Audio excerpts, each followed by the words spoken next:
Hola, bienvenidos nuevamente a este viaje por la Biblia. Es un nuevo capítulo y me da gusto que estén aquí con nosotros. Les recuerdo, por favor, que toquen la campanita, la manita, porque de esta forma YouTube se da cuenta de que hay gente que le interesa el tema del que estamos hablando, el viaje que estamos realizando a través de la Biblia. Y eso es importante para nosotros y para mucha gente que pueda tener el privilegio, que pueda tener la oportunidad de enterarse de lo que presenta la palabra de Dios.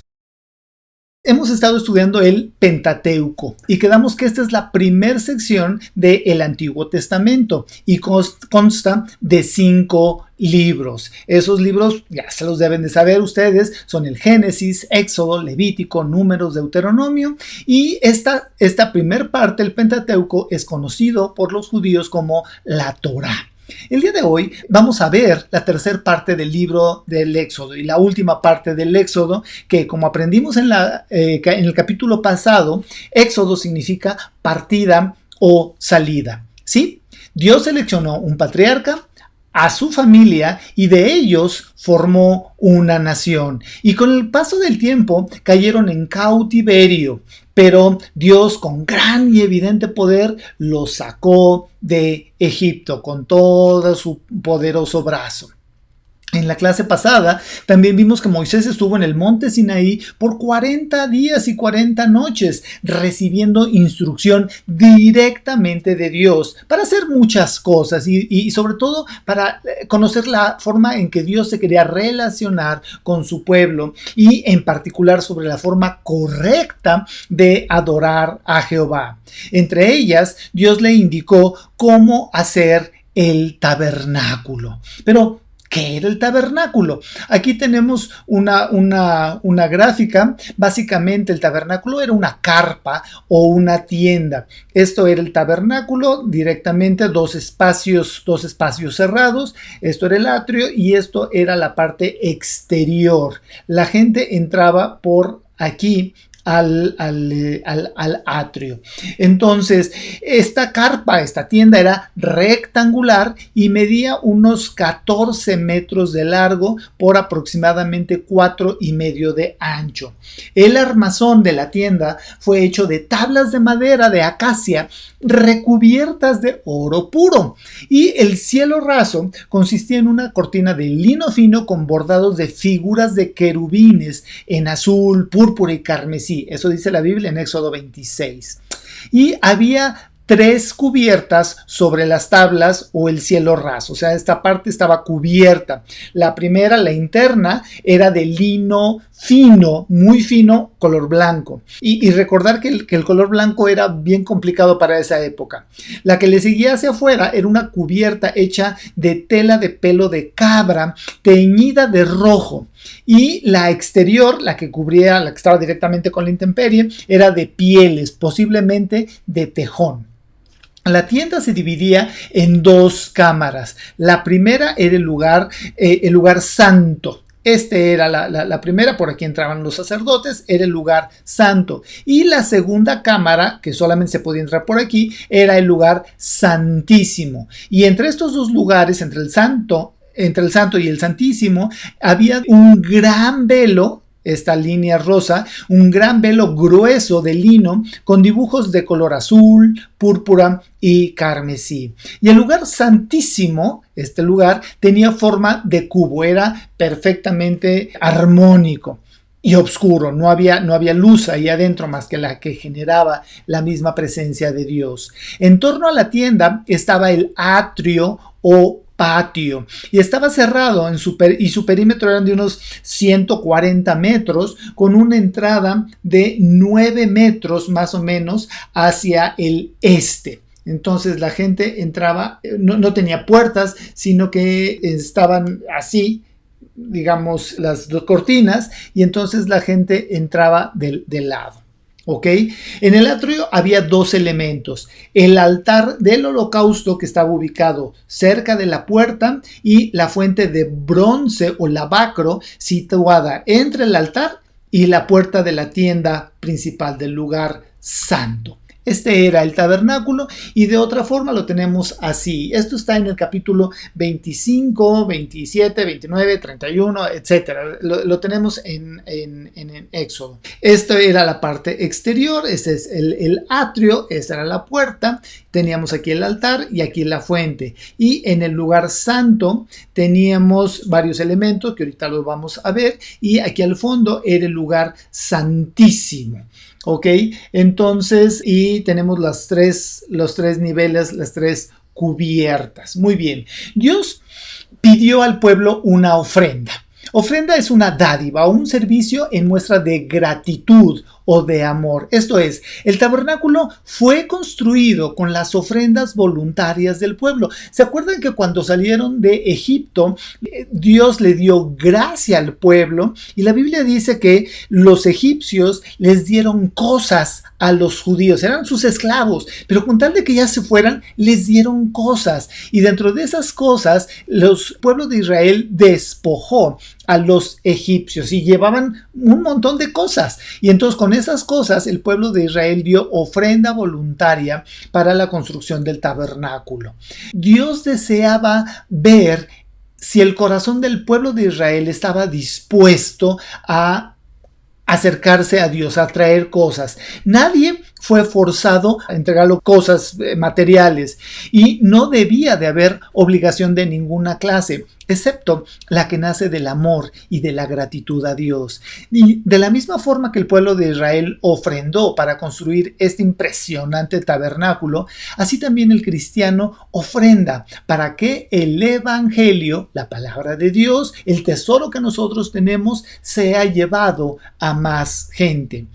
He comentado que cuando aprendemos lineamientos y cosas de Dios, lo que Dios nos quiere enseñar, sin importar quién lo diga, debemos de ir a la fuente, a la Biblia, para revisar que sea cierto y que sea correcto lo que nos están diciendo. Y otra cosa, que está dentro de contexto. No importa quién te lo diga, no importa si se te aparece un ángel de luz, no importa si te lo dice tu pastor, no importa si quien te lo diga, verifica que sea realmente la palabra de Dios y que está dentro de contexto. En Malaquías 3, del 8 al 10, dice: ¿quién habrá que pueda robarle a Dios? Pues ustedes me han robado. Y sin embargo dicen: ¿qué quieres decir con que te hemos robado?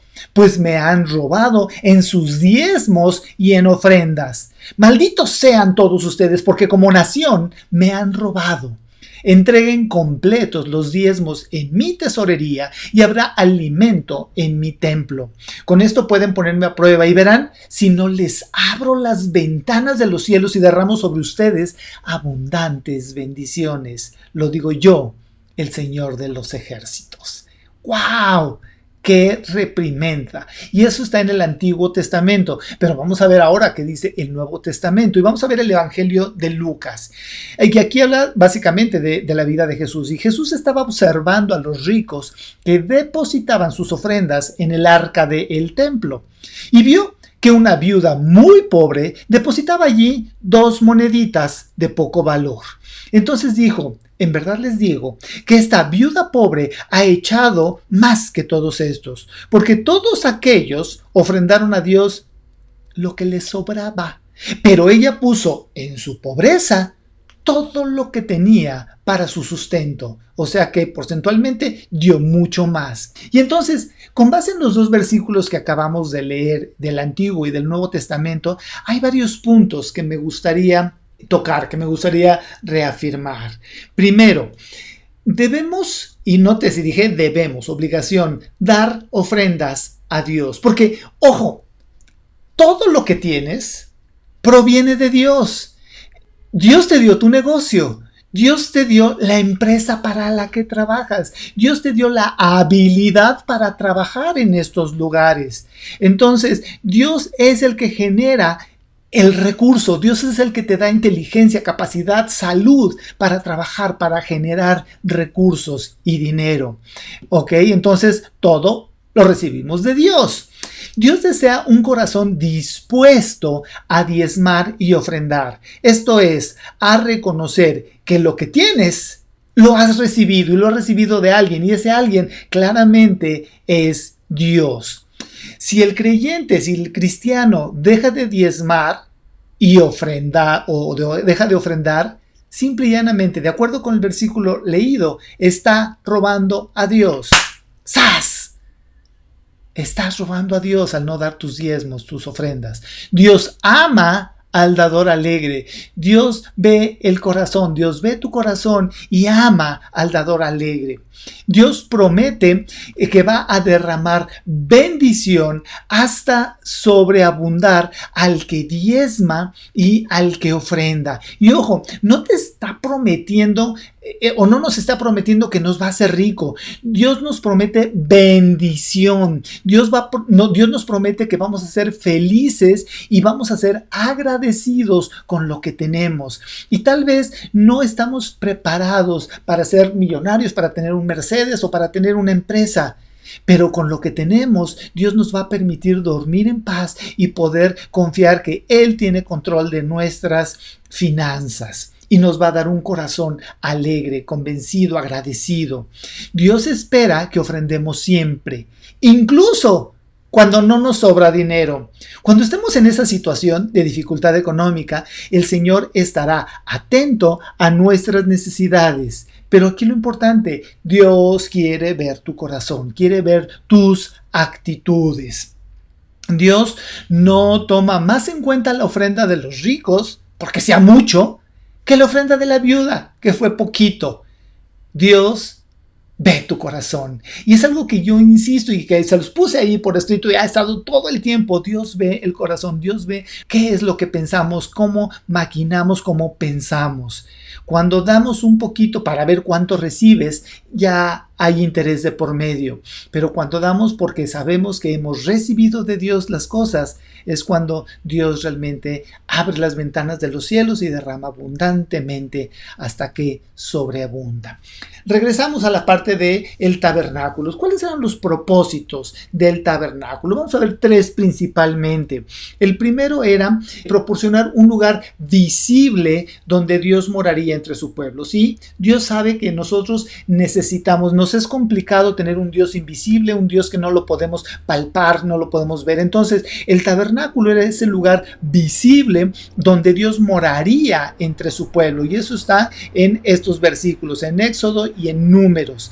Entonces, en sentido literal, es imposible que la presencia de Dios se limite a un solo lugar. Eso está en Hechos 7, del 48 al 49, pues el Altísimo Dios no habita en templos hechos de manos. Esto lo supo incluso Salomón cuando construyó el gran templo, el bello templo en Jerusalén.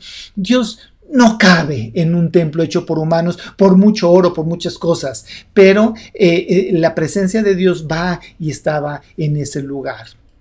Otro propósito del tabernáculo, del templo, era ser el centro de la vida religiosa, moral y social. Era la parte medular del pueblo de Israel. La tienda se ubicaba en medio del campamento de las 12 tribus, de acuerdo con Números 2:17, y era el lugar de sacrificio y el centro de la celebración de las fiestas nacionales y de la adoración a Dios. Era el centro de la vida religiosa.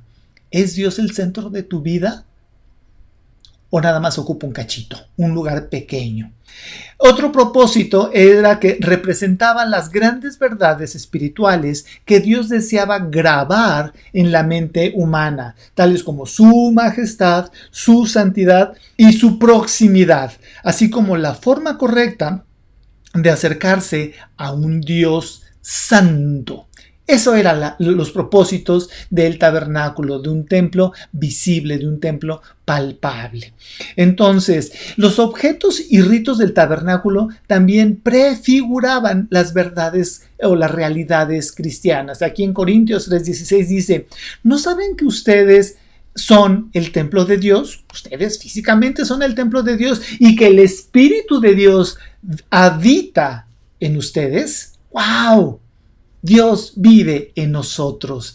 En el momento que invitamos a Jesús a venir a morar en nuestros corazones, nosotros nos convertimos en el templo de Dios y Dios mismo viene a morar en nuestras vidas. Les recuerdo que hay una pequeña diferencia entre un templo y la iglesia. Templos es el lugar físico, los ladrillos. La iglesia es el cuerpo no material, las personas. Y entonces nuestro cuerpo se convierte en ese templo donde Dios viene y mora en nosotros. Y en Hebreos 8 dice: ahora bien, el punto principal de lo que venimos diciendo es que el sumo sacerdote que tenemos es tal que se sentó, estamos hablando de Cristo, que se sentó a la derecha del trono de la majestad en los cielos. Él es ministro del santuario de este tabernáculo verdadero, levantado por el Señor, no por los hombres.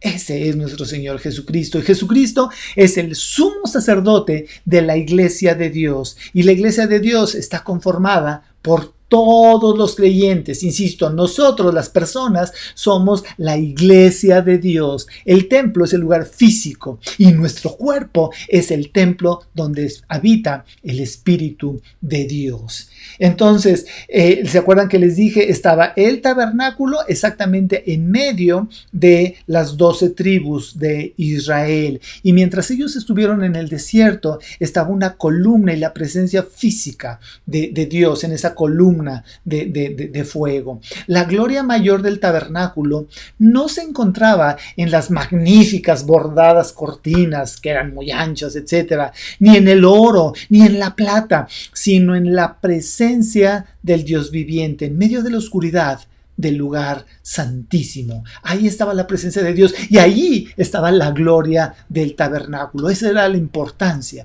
de este lugar santo, de ese lugar súper especial.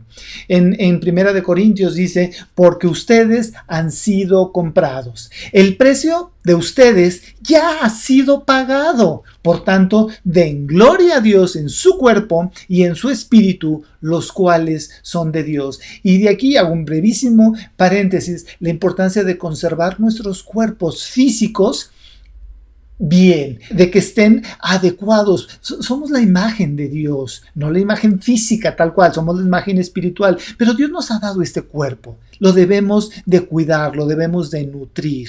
Cerramos el paréntesis. De la misma manera que la luz de ustedes alumbre delante de todos, para que todos vean sus buenas obras y glorifiquen a su Padre que está en los cielos. Las buenas obras no son para alcanzar el cielo. Las buenas obras son resultado de que ya somos salvos y de que sabemos que Cristo y el Espíritu Santo habita en nuestros corazones.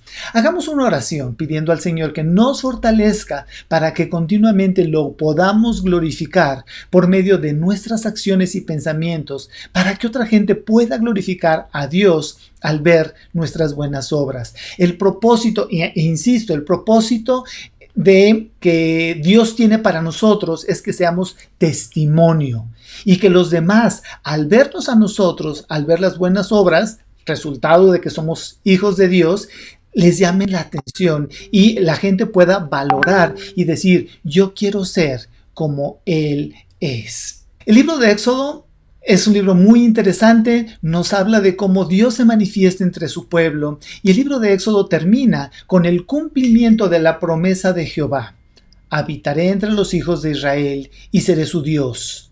Y este Dios es el Dios único y verdadero que habría de llevar a su pueblo a la tierra prometida, Canaán, en cumplimiento de su promesa que dio a los patriarcas. Pero eso es otra historia que viene a continuación. Gracias por acompañarme en este viaje. Veamos el video para cerrar el libro de Éxodo. El libro de Éxodo. En el primer relato exploramos los capítulos 1 al 18, que nos cuentan la historia fundacional de cómo Dios rescató a los esclavos israelitas, confrontando y derrotando a Faraón, y proveyendo una salida de escape a través de la sangre del Cordero Pascual. Dios, luego, liberó a su pueblo llevándolos a través de las aguas del mar y hacia el desierto, donde sorprendentemente ellos refunfuñaron y se quejaron. La segunda mitad del libro de Éxodo abre con Moisés guiando a Israel al pie del monte Sinaí, en donde Dios invita a la nación de Israel a entrar en una relación de pacto con él. Aquí llegamos a otro momento clave en la narrativa bíblica, porque está retomando y desarrollando la promesa de Dios a Abraham. Recuerda, en el libro de Génesis, Dios prometió que a través de la familia de Abraham, de alguna manera, Él restauraría su bendición a todas las naciones. Y aquí aprendemos más. Dios dice que Israel obedece los términos del pacto. Ellos estarán tan moldeados por las leyes y enseñanzas y justicia de Dios que se convertirán en un reino de sacerdotes. Ellos se convertirán en los representantes de Dios y le mostrarán a todas las naciones cómo en verdad es Dios. El pueblo de Israel aceptó la oferta con emoción. La presencia de Dios se muestra en la cima del monte Sinaí en forma de nubes, rayos y truenos. Moisés sube como su representante y Dios empieza con los términos básicos del pacto, los famosos 10 mandamientos. Estos son como los términos básicos del acuerdo sobre cómo los israelitas y Dios se relacionarán entre ellos. Después de esto, viene otra serie de mandatos que explican los primeros 10 con más detalles. Hay leyes sobre la adoración de Israel, sobre la justicia social, sobre cómo deben vivir juntos. Todo ello para hacer de Israel una nación de justicia y de generosidad diferente de las otras naciones. Moisés escribe todas estas leyes y las trae al pueblo, quien, de nuevo, aceptó gozosamente entrar en este pacto con Dios. Una vez que lo hacen, Dios lleva la relación al siguiente paso. Él le dice a Moisés que quiere que su santa, divina y buena presencia venga y more en medio de Israel, lo cual desarrolla otro aspecto de las promesas del pacto de Dios. Recuerda, después de la rebelión de la humanidad en el Edén, perdieron el acceso a la presencia de Dios. Pero ahora, a través de la familia de Abraham, la presencia de Dios se hace de nuevo accesible a través de esta relación de pacto, primero con Israel y después de alguna manera con todas las naciones. Lo que sigue son 7 capítulos de planos arquitectónicos detallados de esta carpa sagrada llamada el tabernáculo. Hay un patio exterior con un altar. En el centro hay una carpa con una habitación externa y una habitación interna. Dentro de la habitación interna, que es llamada el lugar santísimo, hay una caja de oro llamada el arca del pacto. Hay esculturas de criaturas angelicales sobre ella. Ese es el centro de la presencia de Dios. Hay muchos detalles en esos capítulos. Es importante saber que cada pieza tiene un valor simbólico.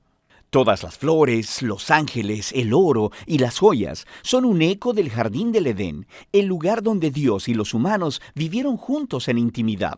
El tabernáculo es como un Edén portátil, por así decirlo. Es el lugar donde Dios e Israel pueden vivir juntos en paz, por lo menos en teoría, porque justo aquí algo se pone muy mal.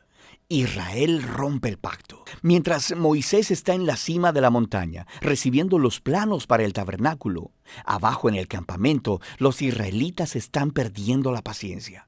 Ellos le piden a Aarón, el hermano de Moisés, que haga para ellos un ídolo en forma de becerro de oro para poder adorarlo como el Dios que los salvó de la esclavitud en Egipto. La presencia de Dios está justo ahí, en la cima de la montaña. Ellos pueden verla, pero están ahí abajo, rompiendo los 2 primeros mandamientos del pacto que acaban de acordar. No tener otros dioses y no hacerse ídolos. Lo que sigue es muy importante. Dios sabe lo que está pasando allá abajo. Primero invita a Moisés a compartir su propio enojo y dolor. Le dice a Moisés lo que quiere hacer: eliminar a Israel.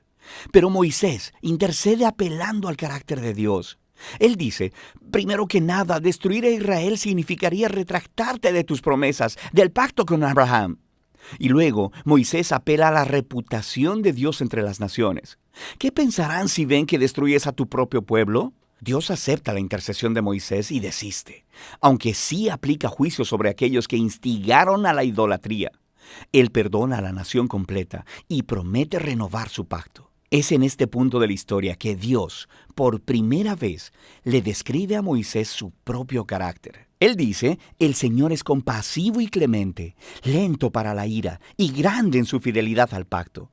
Él perdona el pecado, pero no tendrá por inocente al culpable. Tenemos esta tensión. Dios es grande en misericordia, pero también, si dice ser bueno, debe lidiar con el mal.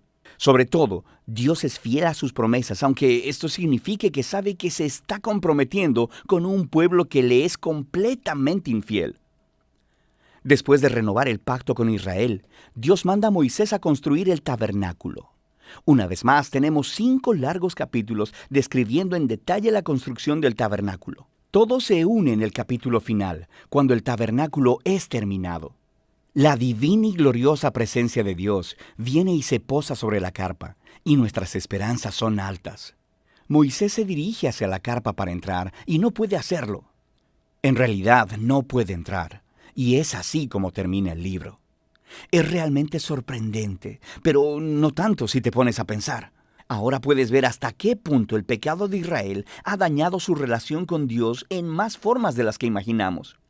El libro empezó, recuerda, con la amenaza malvada de Faraón e Israel amenazando la promesa del pacto de Dios. Pero ahora, al final del libro, Israel se ha convertido en su propio peor enemigo. Es su pecado quien está amenazando el futuro del pacto. Así que la pregunta al final del libro es, ¿cómo va Dios a reconciliar este conflicto entre la santidad y la bondad de su presencia con la corrupción pecaminosa del pueblo de su pacto? La solución de este problema es el tema del próximo libro. Por ahora, ese es el libro de Éxodo.